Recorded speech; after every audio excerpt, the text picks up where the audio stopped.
Expedia and Visit Scotland invite you to come step into centuries of history that await in Scotland.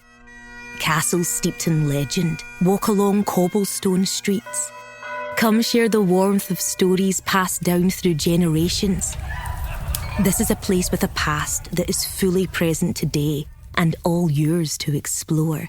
Plan your Scottish escape today at expedia.com/Visit Scotland. Drink?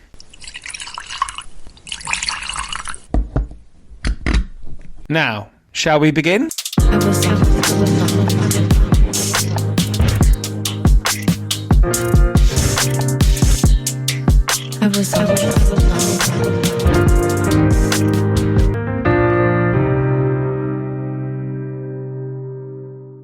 Hello, Harry Bucknall is a travel writer who loves Britain and Northern Ireland, and during a difficult period of both his and the country's recent past, he decided to embark on his own particular odyssey, walking from Scotland to England, to Northern Ireland to Wales, and then to England again. He encountered a rich and distinct group of inhabitants to write a hugely entertaining book, and he joined me recently to discuss A Road for All Seasons. Coming up, it's The English Patient on the Film Club, and plenty more history is on the way, but before that, let's get on with Harry's walk around Britain. Harry. Ollie. Welcome to the podcast. It's such a pleasure to have you on. It's great to be here. Very kind of you to have me on. Well, we are listeners. We're in Stanford's. Yep, Stanford's the Covent Garden. Yes. A map people. A bookshop, a travel bookshop, and map shop. Absolutely. You can't interrogate a phone the way you can interrogate a map.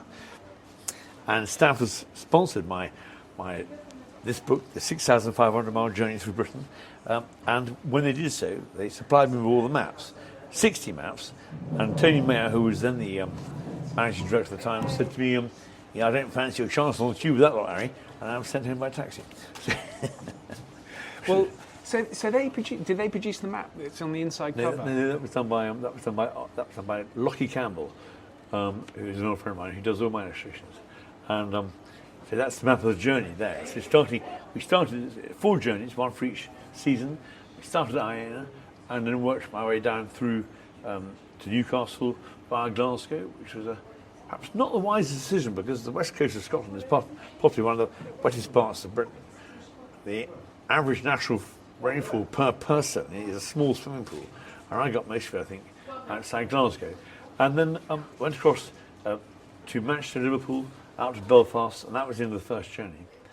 And then the second journey picked up again in Liverpool. I went down Cardigan Bay to Aberystwyth, and right there across Britain via Birmingham, Leicester, to Aldeburgh, and then down to Colchester. And then London was a special week-long adventure, and then in the autumn from London all the way down to Plymouth, and the final leg was Plymouth via Southampton, and Bournemouth, and Arundel Castle, and Camber Castle, and all those wonderful beachy heads to Dover, where I finally finished at the Cinque Port Arms for a pint of the good black stuff. Oh, wonderful. Okay, so we should set the circumstances of this because you embarked on this journey and in the wake of the Brexit referendum, so we're talking 10 years ago, nearly, and so that was quite a tumultuous time for those who were the Brexit Wars, I think it's called. Yeah, but I've got as far as Bradford in your book. Very brave man that gets that far. Well, I've always wanted to go there actually, but you've got a wonderful attitude. I assume up until Bradford, perhaps continuing. You're embarking on this trip with a great, I would say, in contrast to the febrile atmosphere of in the wake of the Brexit referendum, where everyone's at each other's throats, Remainers, Leavers. Yeah. But that's not really an approach you take, is it? No, it's not. So, and a very, very straightforward reason why. So, that I didn't consider myself to be enough of an expert on Brexit itself, and all the nuances of Brexit. And so I said that I wanted to write a book about the country with the backdrop of Brexit there, just to see he's rumbling all the time. And I think so. If you're writing a book about anywhere, you've got to you've got to have an element of what's bubbling and what the issues are at the time. So not being a political authority to do that, I had it with a Brexit wash, as it were. It's a picture of Britain, and the whole thing was that which in a way, writing about your own country, I think is a greater challenge than writing about abroad, because it's your writing of your own. So you have to be particularly objective in all you write, and you must see, or try to see, every angle of it. The reason that I did this, the original title for the book was Zigzag, because that's how the journey went. The reason partly was, one, because of Bill Bryson, who took the Bryson line from Cape Wrath down to Bognor Regis in one straight line. And so, as it were, the straight lines had already been taken. But the other thing, too, was that to cover the ground, I had to go throughout Britain. That included Northern Ireland, to make sure everywhere had been seen and touched. There are obviously always elements of this which there are gaps in the books, but essentially the idea was to cover that and to meet with as many communities as possible. And in some cases, I said it had to happen within the year, and because there comes a point when you have to say step away from the book, and if you don't give it some sort of finite point, you just go on writing it, because as Daniel Defoe said, no account of Britain is ever complete because it's always changing.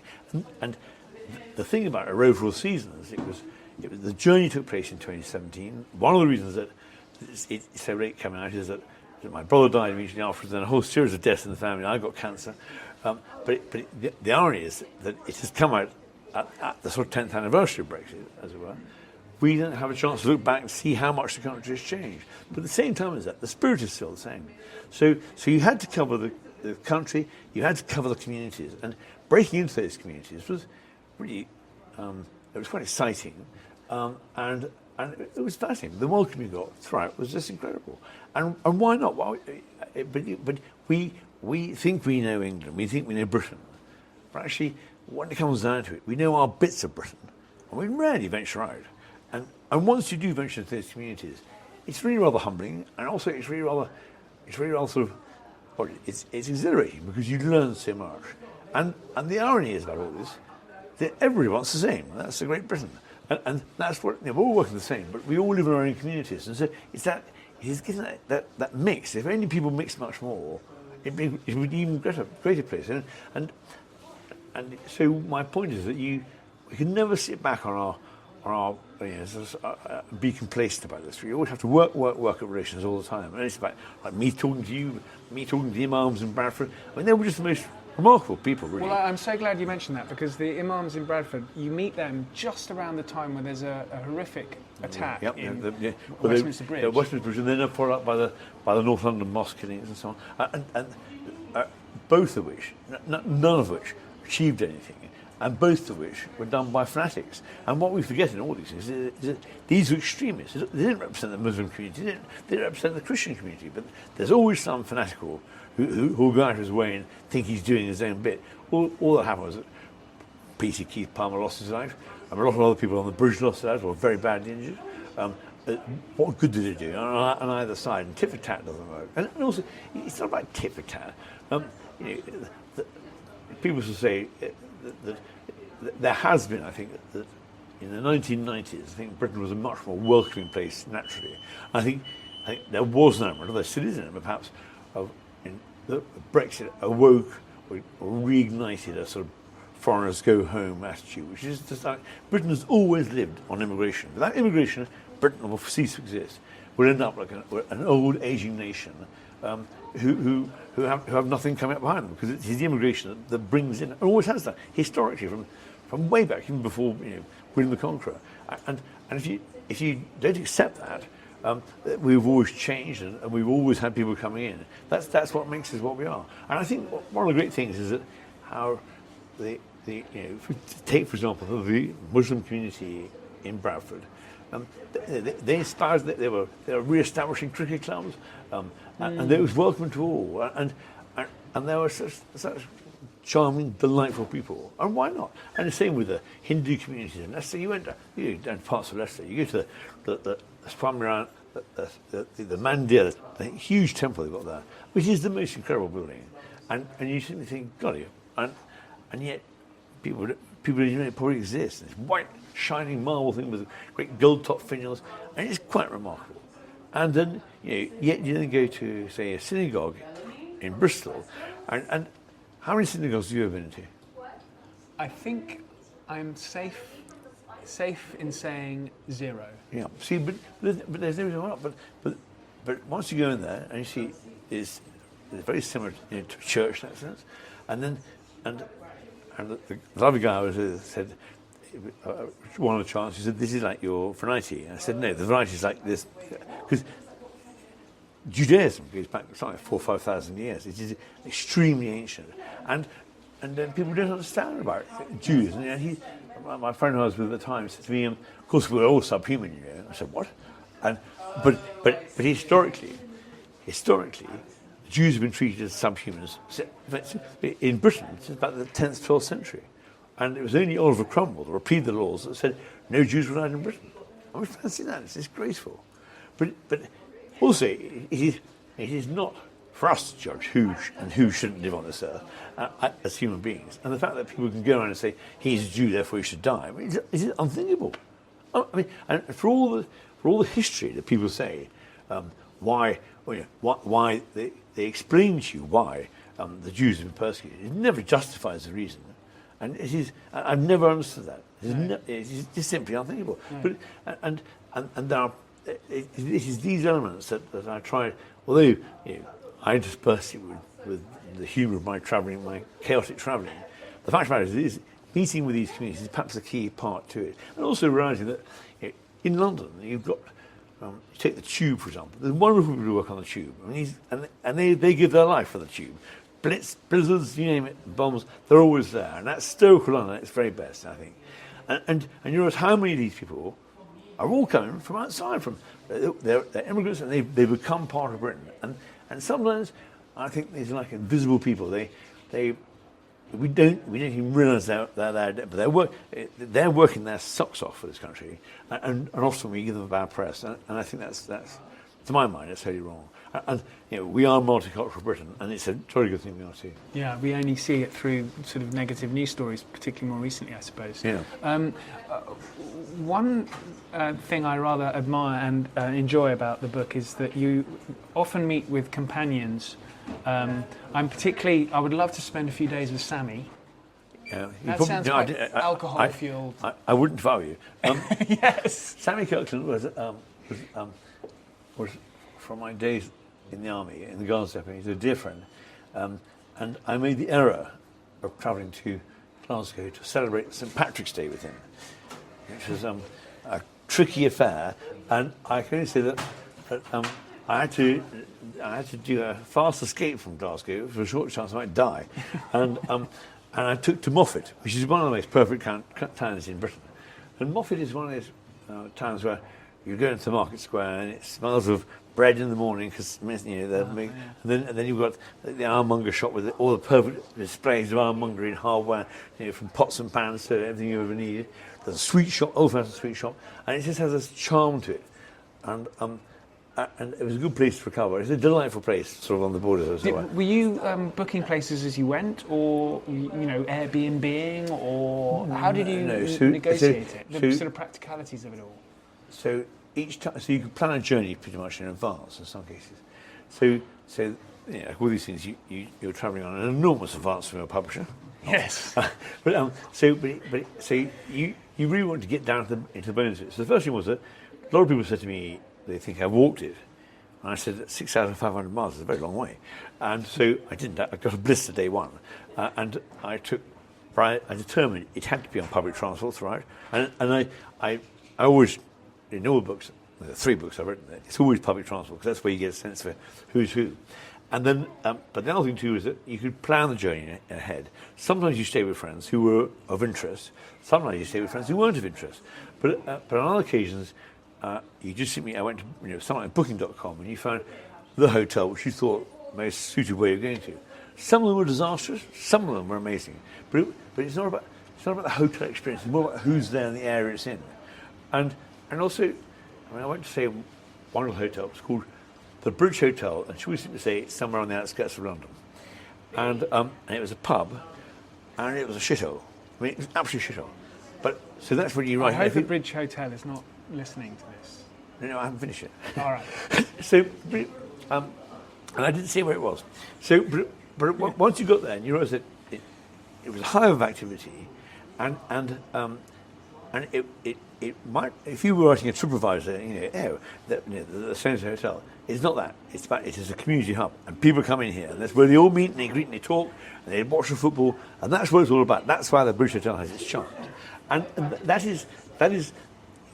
how you've got to look at things differently. You can't look at it from the white middle class eyes, privileged eyes of a public school educated former army officer. You've got to look at from the eyes of. You've got to try and be. Have an overview.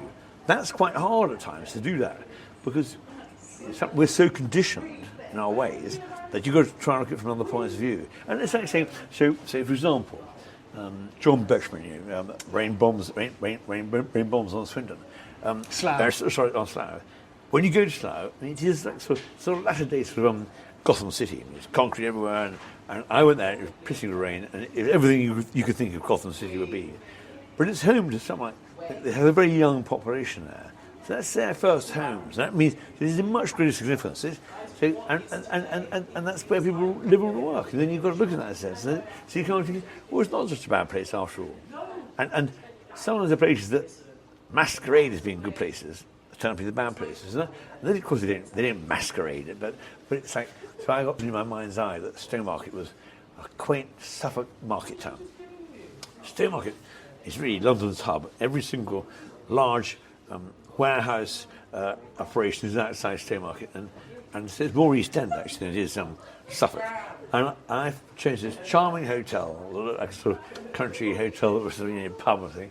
There's more old people's home. And probably didn't realise that on the map it's stuck between the A11 and the feeder road for the large industrial estate where all these industrial hubs are. And outside our room, the lorries would put up at 4 o'clock in the morning, test their air brakes before they went into the thing. So you didn't get any sleep. The heating was full on, and the whole place stank of cabbage. And it wasn't really. So we were stuck with these two main roads, and it was just. But it didn't like how this did it? They never do. That's half of the joy of it. Is the experience of choosing something and getting wholly wrong. And you, as you've mentioned, started in Scotland, England, and then Northern Ireland for the first leg. Yeah. How, in the wake of in Scotland, you've had independence referendum only a few years before as well. How were each? I think during the course of the history of this book, Scotland, I think, has made something like 4 bids to have an independence referendum again and again and again, and it's a question that keeps being asked until and it's sort of constant thread. And I mean, from a personal point of view, I think no one's going to win that. If Scotland went independent, no one would win. Britain would lose, and Scotland would lose too, and we'd be the lesser for having Scotland and for losing Scotland. But it is a constant sort of nagging thread throughout, and yet it never comes to anything, and it's rather sort of sad really, because at one point the argument put to me was we just want to get away from Westminster. Well, that's no argument, but it was a constant sort of a constant art happening throughout over the course of 9 years. Well, does that suggest then there's a kind of disillusionment everywhere you went with London itself? Or is that the narrative one reads, and things are a little bit more complicated? Because you don't spend your life thinking about Westminster, do you? No, I mean, again, because I don't set myself up as a political authority. Yeah. That's not something I. But you were speaking to people. Oh yeah. So in terms of government, I think if you look at the Brexit side of things, the whole thing was that Westminster was gaining back its power. Technically, it would never happen in that sense, but and the assemblies in Cardiff and in Belfast and in Northern Ireland and in Scotland, I don't think we. If we lived in Wales, I think one might think differently, but I don't. So I didn't really consider that. Yeah. But I didn't get the sense, and again, I wasn't taking that angle. I mean, there was at a time when Theresa May was really trying to, her government was in complete disarray.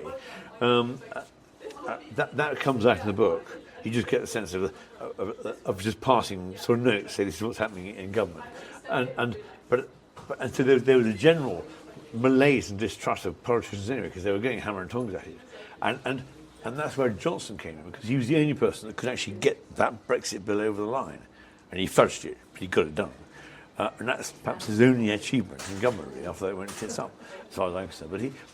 But there was, I think, there was a disdain for politicians in general, because of the way they were handling it. But it was a very difficult thing to handle. So in a way, you could say it was disdain, but at the same time, actually, also you've got to respect the fact that we didn't actually end up on the streets, which at times I think there were moments when it could have happened. Yeah.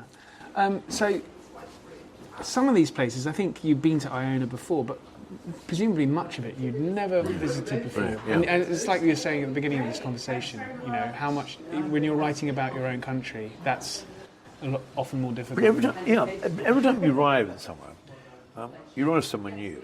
I mean, I'd never been to Aberystwyth before. And you arrive in somewhere, you're as good as in a foreign country.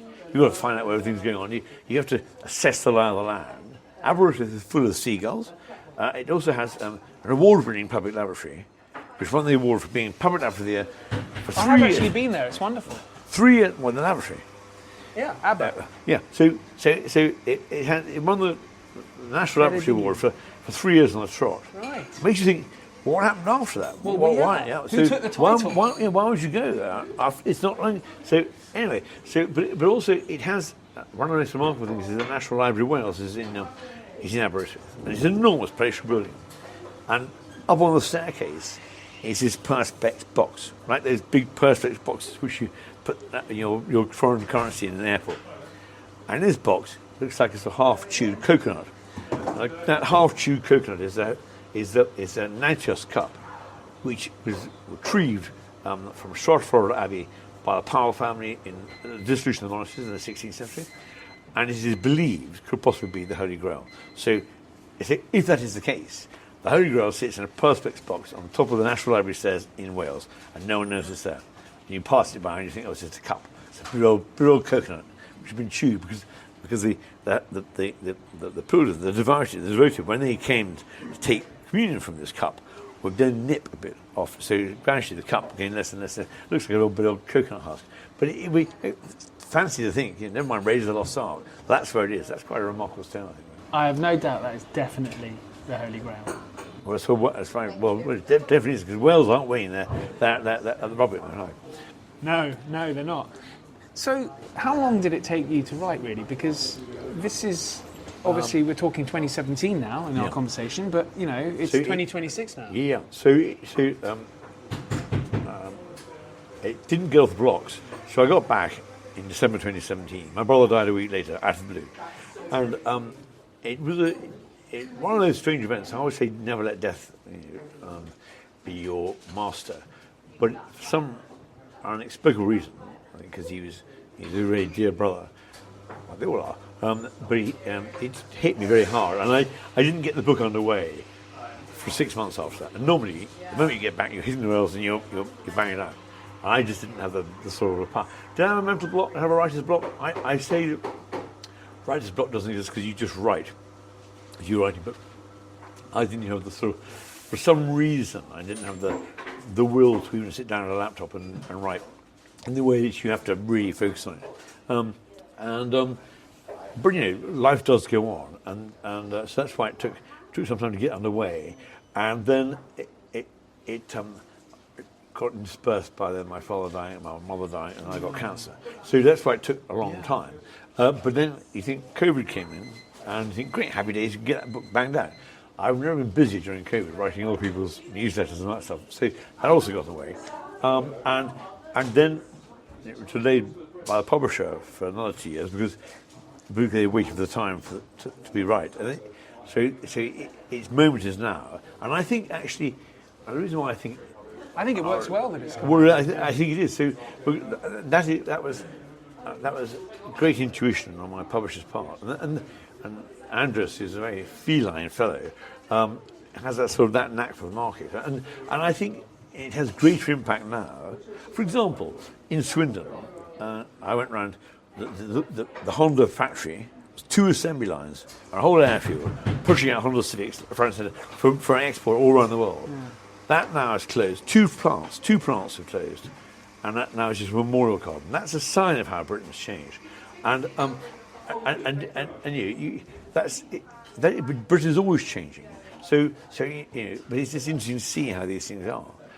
And also, you go to someone like say Bath. You see how Bath lives on its tourism, and Bath, going around the bars in Bath. I hasten to add, for all the people who live in Bath and think it's 5 grand, and the reason why the waters are hot is because that volcano is not dormant, right?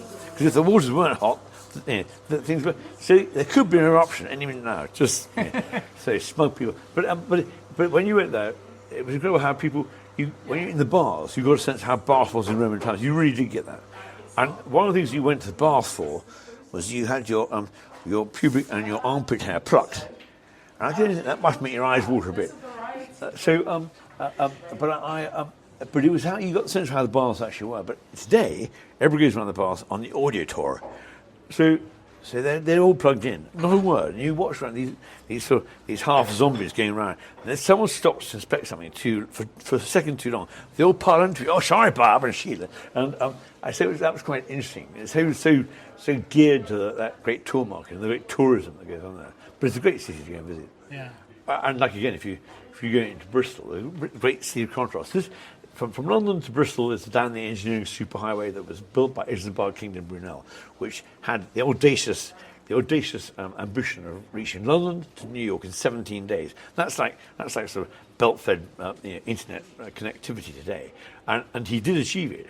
But of course, the folly at the end of it all was that the steamship company they set up never really quite got off the rocks. And there is the SS Great Britain, who was recovered from the Falklands as a hulk, and now she's restored. But she was so large when she left dock, she had to have her own sort of special floating dock that she was floated out from, and they almost couldn't get her out of the dock. She was so big. And this was the fastest. She was steam screw. She was a modern liner of her day. And then ran around quite quickly, some off the north coast of Ireland, and ended up on a sort of tramping the trade to Australia. But he died too young to really see the whole thing through. And in a way, talking about Isambard Kingdom Brunel, the Great Western Railway which he built, it was his vision. And of course, he has the vision of a person that sees things through.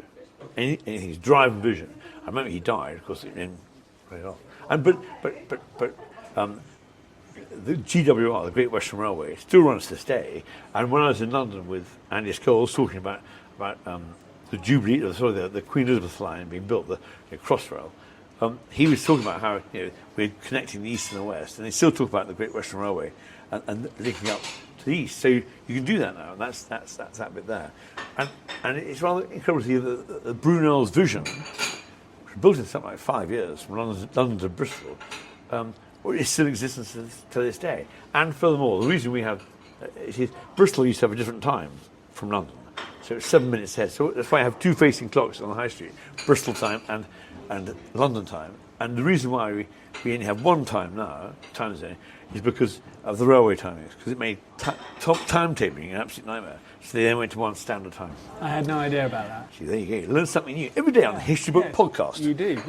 Look, this has been fantastic. I think we've spoken for long enough. What do you decide? I could speak to you forever. I saw your trip across London. One final question, I had to get this in. You weren't tempted for a little detour to a little hill in northwest London? No. I don't know why. I think because, see, everyone says, oh, why don't you make a little detour here? And either you haven't got time, or it doesn't quite fit into the story.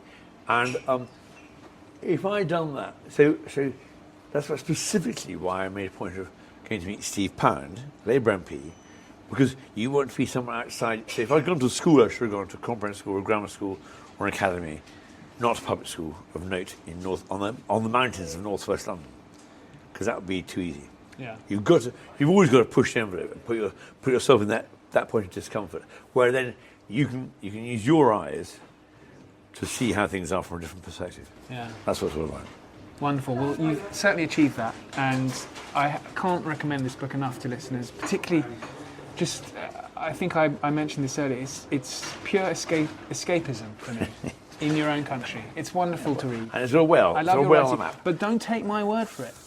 On the back, we have Sir Patrick Leigh Fermor. We have John Julius Norwich and Jan Morris. I mean, it's just incredible. Bribery gets you everywhere. Thanks, Harry, and best of luck with it. Thank you so much. Very kind. Very kind of you having me on the programme.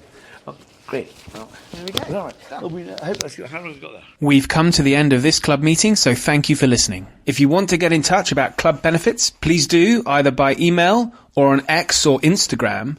Links are in the show notes. I've also included my Substack link so members can read articles I've written on various matters that may be of interest. The History Book Club is written and presented by me, Oliver Webb-Carter. Music is by listener Chat DMZ. Episodes continue next week and every week, so please do join, subscribe, and if you can provide the club with a 5-star rating, we would be delighted. In the meantime, I thank you again, and now I have to usher members out into the real world. Until next time.